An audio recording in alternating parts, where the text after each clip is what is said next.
تو اس لیے ریلیکس, کوئی پریشانی والی بات جو ہے نا وہ نہیں ہونے جا رہی کہ جناب اگلے 15 دن 20 دن میں جو ہے وہ کیا ہونے جا رہا ہے, پتہ نہیں رمضان کے بعد کچھ ہو جائے گا.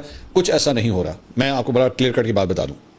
اس کے علاوہ ایک اور ڈیولپمنٹ جو ہے وہ ہے جناب یہ کہ سما نے آج یہ رپورٹ کیا کہ سوشل میڈیا کی نگرانی اور کنٹرول کے لیے نصب کیا گیا فائر وال منصوبہ جو ہے وہ جناب ناکام ہو گیا.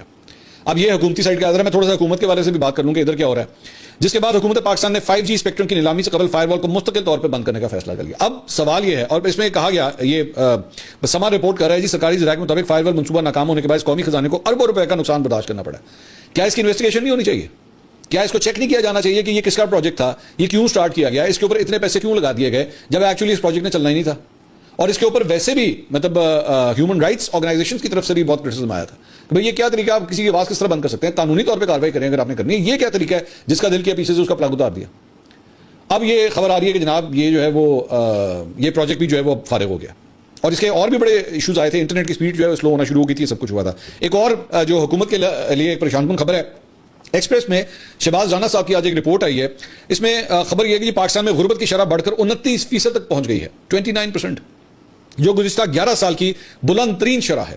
لوگوں کی آمدن میں عدم مساوات بھی گزشتہ 27 برسوں کی بلند ترین شرح پر ہے. یہ بات سرکاری سروے رپورٹ میں بتائی گئی ہے جو وفاقی وزیر منصوبہ بندی اور ترقی احسن اقبال نے جاری کی ہے. سو ہے بھی حکومتی رپورٹ, اور اس رپورٹ میں کہا گیا ہے گزشتہ 7 سال کے دوران لوگوں کی حقیقی آمدن اور اخراجات میں بڑی تنزلی دیکھی گئی ہے. پاکستان میں اس وقت 7 کروڑ افراد انتہائی غربت کی زندگی گزار رہے ہیں جن کی آمدن صرف 8,484 روپے کی ہے. سال 2018-19 سے 2024-25 کے عرصے کے دوران غربت میں 32% اضافہ ہوا ہے. 2019 میں غربت کی شرح 21.9% تھی جو 2024-25 میں بڑھ کر 28.9% ہو چکی ہے. 2014 کے بعد یہ بلند ترین شرح ہے جب غربت کی شرح 29.5% ریکارڈ کی گئی تھی. سب سے خطرناک صورتحال دولت کے عدم مساوات ہے جو بڑھ کر 32.7% تک پہنچ چکی ہے. اب میرے لیے یہ نمبر کیوں امپورٹنٹ ہے؟ وہ اس لیے امپورٹنٹ ہے کہ پہلی بات تو کہ یہ 7 سال کا ڈیٹا ہے, ٹھیک ہے. اس میں تمام حکومتیں انوالوڈ ہیں, اس میں موجودہ حکومت بھی انوالوڈ ہے, اس میں عمران خان صاحب کی حکومت بھی انوالوڈ ہے کہ یہ 7 سال کے اندر یہ سب کچھ ہوا ہے, اور اس میں یہ سب قصوروار ہے. لیکن میرا سوال موجودہ حکمرانوں سے یہ ہے کہ جب آپ یہ بات کہہ رہے ہوں, جب یہ نمبر میں آپ کے سامنے پڑھ رہا ہوں کہ پاکستان کے اندر غربت کی شرح 29% کے اوپر پہنچی ہوئی ہے, کیا اس کے ہوتے ہوئے آپ افورڈ کر سکتے ہیں کہ 10 ارب روپے کا آپ جہاز خریدیں؟ کیا آپ ایکچولی اتنی لبرٹی لے سکیں کہ جناب آپ ایک 10 ارب روپے کا جہاز رکھیں اپنے پاس؟ کیا وہ جہاز اتنا ضروری تھا؟ اب میں جب ان دونوں خبروں کو آپس میں کمپیئر کر کے دیکھتا ہوں تو بتائیے کہ بندے کو غصہ چڑھتا ہے کہ نہیں کہ اتنی شاہ خرچیاں. مطلب یہ کام ایک ہیلی کاپٹر میں بھی ہو سکتا تھا. ہیلی کاپٹر نسبتاً بہت چیپر ہوتا ہے, موبلٹی اس کی زیادہ آسان ہوتی ہے, آپ اس کے لیے آپ کو ایک صرف لینڈنگ اسپاٹ چاہیے ہوتا ہے, آپ کو رن وے کی ضرورت نہیں ہے, سب کچھ ہو سکتا تھا. تو پھر کیا ضرورت تھی اتنے مہنگے جہاز خریدنے کی؟ اور اس کے علاوہ ابھی یہ جو سرکاری افسران کے لیے جو گاڑیاں الاٹ کی گئیں, ایک 1800, ایک 2800, ایک 4700, کیا ضرورت ہے؟ تو جب غریب آدمی سکرینز کے اوپر آپ کی یہ شاہ خرچیاں دیکھتا ہے, اس کے بعد آپ کے فنکشنز دیکھتا ہے کہ کروڑوں روپے کے فنکشن جو ہیں وہ صرف ایک فیتا کاٹنے کے اوپر ہو رہے ہیں. ایکچولی تو وہ فیتا کٹ رہا ہوتا ہے, وہ فیتا ایکچولی 500 روپے کا ایک ریبن لے کے دروازے کے آگے لگا کے یوں کر کے کینچی کے ساتھ بھی کاٹا جا سکتا ہے, لیکن اس کا جاہو جلال پھر وہ نہیں ہوتا, اس کی وہ ویڈیوز نہیں بنتی, اس کی وہ میڈیا کوریج نہیں ہوتی, اور ظاہری بات ہے پھر اس کی وجہ سے آپ کی جو ہے پبلسٹی نہیں ہوتی. صرف ایک تصویر کھینچ دینا اور دروازے کے آگے ایک ربن, یہ فرق ہوتا ہے نا. کسی بھی پروجیکٹ کا ایک فرق ہوتا ہے. پہلے اگر آپ آج سے 20-25 سال پہلے کسی پل کا افتتاح ہو رہا ہوتا تھا, کسی سڑک کا افتتاح ہو رہا ہوتا تھا, کچھ بھی ہو رہا تھا, ایک لال رنگ کا فیتا لگتا تھا, ایک کینچی سے کٹ یوں کر کے یوں ہوتا تھا, میڈیا سامنے کھڑا ہوتا تھا, تصویریں کھینچتا تھا, کہانی ختم ہو جاتی. اب جاہو جلال کے ساتھ وہ سارے فنکشنز ہوتے ہیں جس کے اندر ایک جم غفیر وہاں پہ بیٹھتا ہے اور پتہ لگتا ہے کہ جناب ہاں جی کچھ کیا ہے, اور وہ لیکن وہ جو کچھ کیا ہوتا ہے نا اسے بہت کچھ جو ہے وہ غریب کا چلا جاتا ہے. وہ سارا پیسہ ادھر بھی لگ سکتا تھا, لیکن اس وقت نہیں سمجھ آئے گی, اس وقت کیونکہ حالات ایسے ہیں اس وقت نہیں سمجھ آئے گی. دوسرا ایک اور خبر لے لیں, پاکستان کے ذمہ بیرونی قرضوں اور واجبات کا حجم جناب 138 ارب ڈالر سے تجاوز کر گیا. ہمارے اوپر 138 ارب ڈالر کا قرضہ چڑھ چکا ہے, 138 بلین ڈالرز. ہم ایک 2 ارب ڈالر کے لیے آئی ایم ایف کی نا ساری باتیں ماننے کے لیے منظور ہیں. قرضہ ہمارے پہ 138 ارب ڈالر کا ہے, جبکہ ان قرضوں پر سود کی ادائیگی میں گزشتہ 3 سال کے دوران 84% تک اضافہ ریکارڈ کیا گیا ہے. 3 سال کے دوران صرف سود کا حجم 1 ارب 91 کروڑ ڈالر سے بڑھ کر 3 ارب 59 کروڑ تک پہنچ چکا ہے. دستاویزات کے مطابق پاکستان کے بیرونی, یہ بھی سامان نے رپورٹ کیا ہے, دستاویزات کے مطابق پاکستان کے بیرونی قرضوں پر سود کی ادائیگی میں 84% اضافہ ہوا ہے. 3 سال میں سود کا حجم بڑھ کر 3.59 ارب ڈالر تک پہنچ گیا ہے. بیرونی قرضوں پر سود 3 سال پہلے تک 1.91 ارب ڈالر تھا. 2022 کے مقابلے میں گزشتہ سال سود کی ادائیگی 1.67 ارب ڈالر بڑھ گئی. یہ سود آئی ایم ایف, عالمی بینک, اے ڈی بی, کمرشل بینکوں کو ادا کیا گیا. پاکستان بیرونی قرضوں پر 8% تک کی شرح سے سودا کر رہا ہے. 8% کے اوپر آپ سودا کر رہے ہیں, لیکن اس کے بعد میں جہاز کے بارے میں بات کروں گا, پھر لوگ کہیں گے. اچھا, مجھے ایک حیرانگی کی بات ایسی میرے ذہن میں آتی ہے کہ جہاز کا اتنا شوق کیوں ہے؟ اس سے پہلے بھی آپ کو یاد ہوگا ایک جاپان کا ٹور ہوا تھا، وہ بھی جناب اس میں بھی جاہو جلال کے ساتھ جو ہے وہ جہاز کا استعمال ہوا تھا. یہ جہاز کی اتنی فینٹیسی کیا ہے؟ کچھ سستے شوق پال لیں، تھوڑے سے سستے شوق بھی ہو سکتے ہیں کہ میں نئی گڈی لینی ہے. میں اب وہ بات یہ کہ کروڑ 1.5 2 کروڑ کی گاڑی تو ویسی ہضم نہیں ہوتی نا، اس کا کیا مزہ آنا ہے. مسئلہ بھی تو یہ ہے. اگلی ویڈیو میں آپ سے دوبارہ ملاقات ہوگی. اللہ حافظ.